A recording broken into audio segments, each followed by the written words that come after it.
Bonjour à toutes et à tous, bienvenue pour ce tirage. On va regarder les énergies de cette rentrée de septembre. Alors j'espère que vous avez passé un bel été, que ceux qui ont pu partir en vacances en ont bien profité. On va regarder un petit peu ce qui nous attend pour cette rentrée. Alors vous connaissez le principe, ça reste un tirage général. Vous ne prenez uniquement que si ça vous parle. Il est évident que ça ne pourra pas parler à tout le monde de la même manière. N'hésitez pas à aller regarder votre signe solaire, votre signe lunaire, votre signe ascendant, et essayez de faire un petit peu votre propre météo, je dirais, par rapport à ces éléments. Voyez comment ça vibre pour vous. Si ça ne vous parle pas, vous laissez de côté. Et puis, si vous avez envie qu'on développe ensemble lors d'une guidance personnalisée, vous avez mon mail qui apparaît en bas de cette vidéo, lililataro@yahoo.com. Je fais toujours une approche préalable avant la première consultation pour voir si je cerne bien votre situation. Donc, ça permet de voir s'il est pertinent qu'on poursuive nos échanges. Donc, vous me donnez uniquement prénom, date de naissance des personnes qui sont concernées et le domaine. C'est pro, c'est sentimental, c'est financier. Ne me donnez pas d'autres éléments que cela. Ne me posez pas de questions parce que parfois dans vos questions, il y a déjà des éléments qui vont éclairer la situation actuelle. Donc, restez le plus large possible. Je reviens vers vous, bien sûr, ensuite pour vous expliquer mon fonctionnement, mes tarifs, etc. Voilà pour le préambule. Alors, on va utiliser, j'ai déjà oublié son nom, ce tarot que j'utilise très très peu, ça fait longtemps que je l'ai, c'est le tarot de El Dios de los Tres. Bon, ambiance mexicaine, espagnole pour ce tirage. Allez, on se retrouve tout de suite pour le tirage des cartes.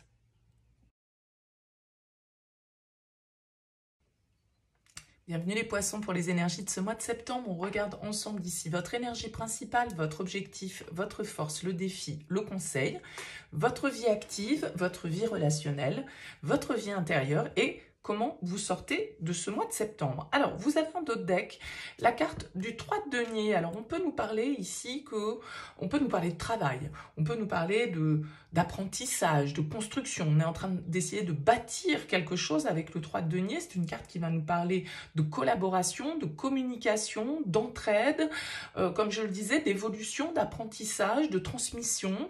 Ça peut être le travail qui est au cœur de vos préoccupations ou en tout cas de votre énergie sur ce mois de septembre. On va découvrir le tirage et puis on va voir un petit peu comment ça s'articule. Alors, la 9 de denier en énergie principale, l'as de bâton en objectif, la 9 d'épée en force, l'as de denier en défi, le chevalier de bâton en conseil, votre vie professionnelle, le 2 de coupe ou votre vie active, le 7 de coupe dans votre vie relationnelle, le diable intérieurement et l'ermite en sortie de mois. Ok. Alors, qu'est-ce qu'on a? On a une arcane majeure ici, l'ermite, le diable, qui se ressemblent pas du tout d'ailleurs. On a des bâtons, on a des épées, on a des deniers, on a des coupes.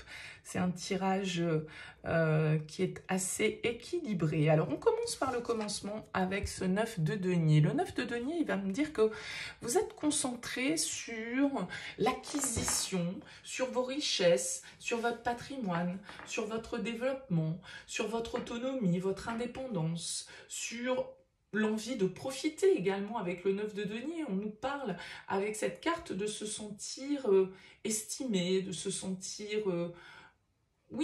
libre un petit peu.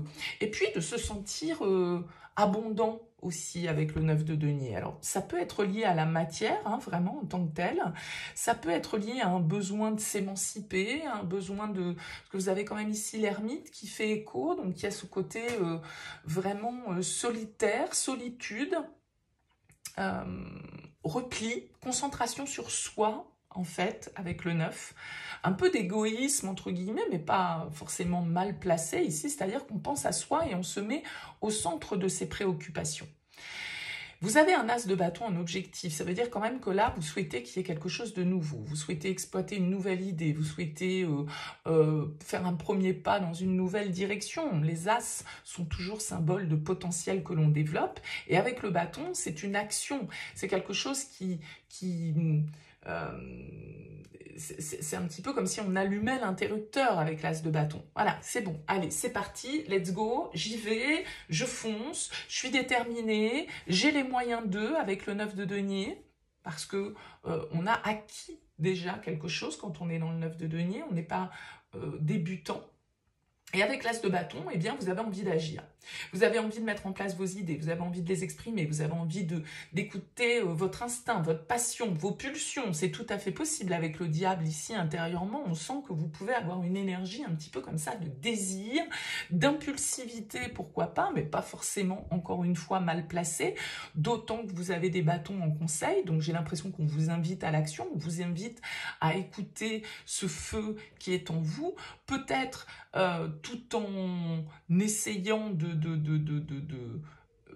trouver le juste équilibre entre la raison, la passion, l'impulsion et la retenue. Bon, voilà, il va falloir peut-être jongler avec ça. Vous avez quand même plusieurs 9 qui ressortent, hein. Il y en a 3 dans votre tirage, donc on peut nous parler de quelque chose qui dure depuis 9 mois, 9 ans.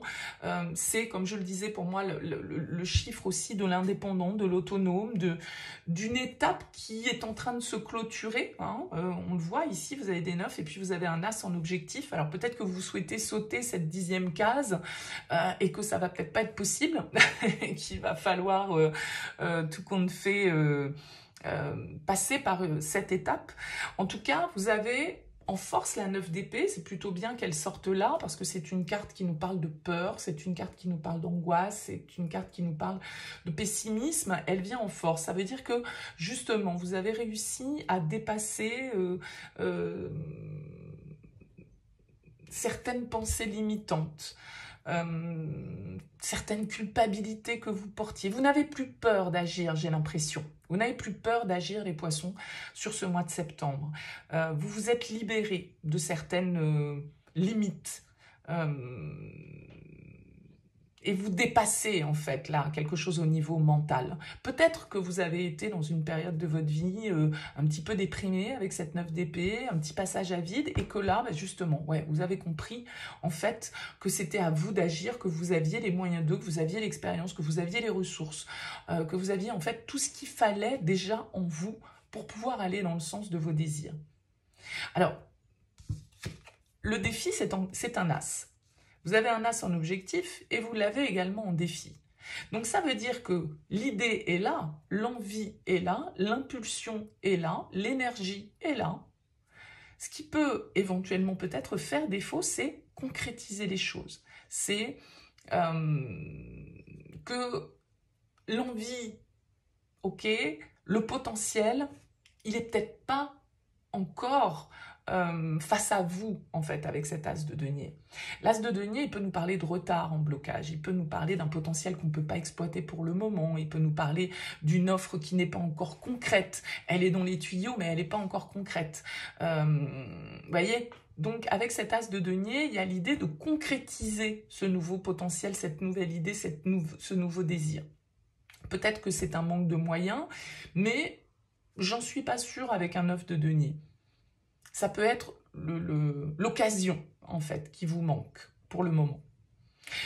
On vous invite, comme je le disais tout à l'heure avec le chevalier de bâton, de toute façon, à suivre vos désirs, à aller vraiment vers à mettre de l'énergie dans ce qui vous dynamise, à faire preuve d'entrain, à faire preuve d'intrépidité avec ce chevalier de bâton, à faire preuve voilà, c'est celui qui prend des risques, c'est celui qui se laisse guider par son feu intérieur. Alors, bien sûr que le risque avec le cavalier de bâton, c'est de s'essouffler rapidement.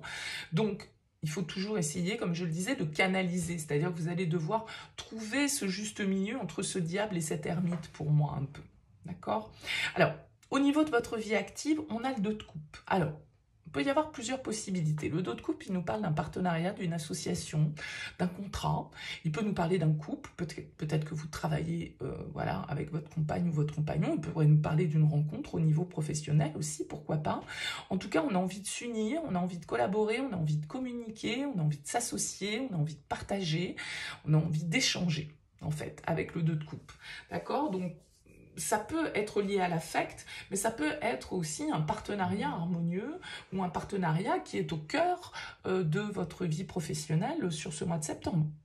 D'accord ? et qui justement est lié à cette nouvelle idée, cette nouvelle impulsion, cette nouvelle envie, ce nouveau départ, cette prise de risque que vous avez envie d'entreprendre.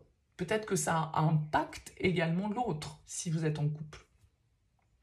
Vous avez en tout cas au niveau relationnel avec le 7 de coupe, a priori plusieurs possibilités. Vous êtes peut-être dans le questionnement au niveau relationnel, ça se peut. Avec un 7 de coupe, on va nous parler de plusieurs directions possibles. On pourrait l'appeler la carte des choix multiples, mais moi je la prends souvent comme une carte où on est un peu confus parce qu'on a l'impression que il y a plein de possibilités, mais pas forcément en fait. On peut s'illusionner avec le 7 de coupe, on peut être un peu perdu sur le chemin à suivre, croire qu'il y a des possibilités alors qu'en fait il n'y en a pas, se leurrer, fantasmer. Vous voyez, il y a ce côté un peu fumé qui fait que on est dans un environnement qui n'est pas très clair. Ça manque de clarté au niveau relationnel, peut-être parce que vous avez un choix à faire, peut-être parce que si vous êtes célibataire, il y a plusieurs rencontres, plusieurs possibilités. Bon, voilà, ça peut avoir un champ assez large. Alors, on verra ce que donnent les énergies dans le tirage sentimental et on aura plus de détails dans ce tirage-là. Alors, je le disais, intérieurement, le diable. Ah, le diable, intérieurement. Ça veut dire que on est pris un petit peu dans le feu de la passion avec le diable. Alors, il peut toujours avoir deux aspects, un aspect qu'on pourrait qualifier de positif parce que le diable c'est la liberté, c'est le désir, c'est la vitalité, c'est quand on veut user de son pouvoir, pas forcément de manière négative, mais en tout cas ça peut être une libération, on se libère de certaines toxicités, on se libère de certains enfermements, de certaines croyances, on en parlait tout à l'heure avec le 9 d'épée. Donc ce diable il a ce côté libérateur qui peut être une force, et à l'inverse, avec le diable, parfois on est tiré un petit peu vers le bas, c'est-à-dire par notre besoin de contrôler, par notre besoin de posséder, par les chaînes du matériel. Et ça se pourrait que les chaînes du matériel viennent impacter vos désirs en fait, puisque on a quand même ici plusieurs cartes de denier. Et le diable, il fait également lien avec les chaînes du matériel dans le tarot. Il représente un petit peu ce besoin de posséder, ce besoin de détenir, ce besoin de contrôler. Donc, voilà, il peut avoir un côté toxique aussi, bien évidemment. Il peut nous parler de passion, nous parler de tentation, nous parler de choses un peu interdites aussi comme ça, mais voilà, en tout cas il y a un feu probablement qui bouillonne à l'intérieur de vous avec cet as de bâton et ce diable sur ce mois de septembre, les poissons. Alors vous sortez malgré tout, malgré ce feu, vous sortez en ermite. Ça veut dire quand même que vous allez mettre un petit peu d'eau sur le feu. Avec l'ermite, vous allez avoir besoin de prendre du recul parce que là il y a peut-être beaucoup d'agitation, beaucoup de soubresauts, de mouvements et de... Voilà, vous savez peut-être pas trop par quel bout prendre les choses, alors peut-être que cette carte de l'ermite va nous indiquer que sur la fin du mois de septembre, vous allez prendre un petit peu de recul, vous allez peut-être vous isoler, vous aurez besoin de faire le vide, vous aurez besoin de réfléchir, justement, pour trouver vos réponses, pour trouver la bonne direction à emprunter dans ce nouveau potentiel, ces nouvelles idées, ces nouveaux désirs que vous souhaitez mettre en place dans votre vie vont probablement demander réflexion. Alors, on a l'influence ici, pourquoi pas, d'un signe du Capricorne, avec cette carte du diable, de la Vierge ici également, en tout cas peut-être d'un signe de terre, hein, parce qu'on a des deniers et on a deux cartes qui représentent des signes de terre, donc soit dans votre thème, soit une personne qui influence ici, n'oublions pas qu'on a un 2 de coupe, donc il y a quand même l'idée d'un partenariat qui ressort dans votre vie active, et donc voilà, peut-être que c'est avec un signe de terre. En tout cas, n'hésitez pas, laissez-moi un petit mot, un commentaire sous cette vidéo pour me dire comment ça vous parle. Merci en tout cas de votre présence, de votre écoute. Je vous dis à très vite.